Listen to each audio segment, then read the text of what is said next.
Hello বন্ধুরা, আমি আজকে শেয়ার করব চিকেন মোমোর রেসিপি। কড়াইতে আমি তেল গরম করে পেঁয়াজ দিয়েছি প্রথমে, দেন একে একে রসুন, কাঁচা লঙ্কা এগুলো দিয়ে হালকা একটু ভেজে নেব। দেন মোটামুটি ভাজা হয়ে গেলে এখানে শীতকালীন সবজি যা যা এখন পাওয়া যাচ্ছে, আমি এখানে ক্যাপসিকাম, গাজর, বাঁধাকপি আর পেঁয়াজ কলি ছোট ছোট করে কেটে এখানে ভাজতে দেব। হালকা অল্প একটু ভাজা হয়ে আসলে দেন আমি কেটে রাখা টমেটো আর আগে থেকে সেদ্ধ করে রাখা চিকেনগুলো দিয়ে দেব।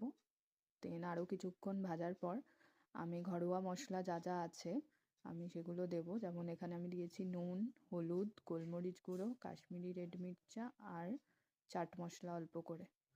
দেন দিয়ে আবার বেশ কিছুক্ষণ ভাজার পর আমি অল্প জল দিয়ে এটাকে কষতে দেব, যাতে ভালো করে তেল বেরিয়ে যায় আর পুরটা খেতেও যাতে টেস্ট হয়। দেন এই যে বেশ কিছুক্ষণ করে নেওয়ার পর আমার কিন্তু মোমোর জন্য পুর রেডি।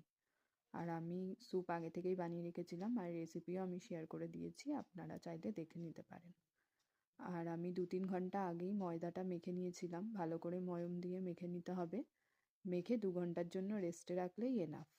তারপর আমি ছোট ছোট লেচি কেটে এখানে মোমোর শেপ দিয়েছি।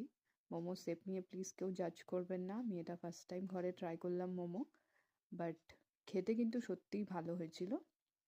তো শেপ দেখে প্লিজ জাজ করবেন না। মোটামুটি দেওয়ার চেষ্টা করেছি আমি এখানে।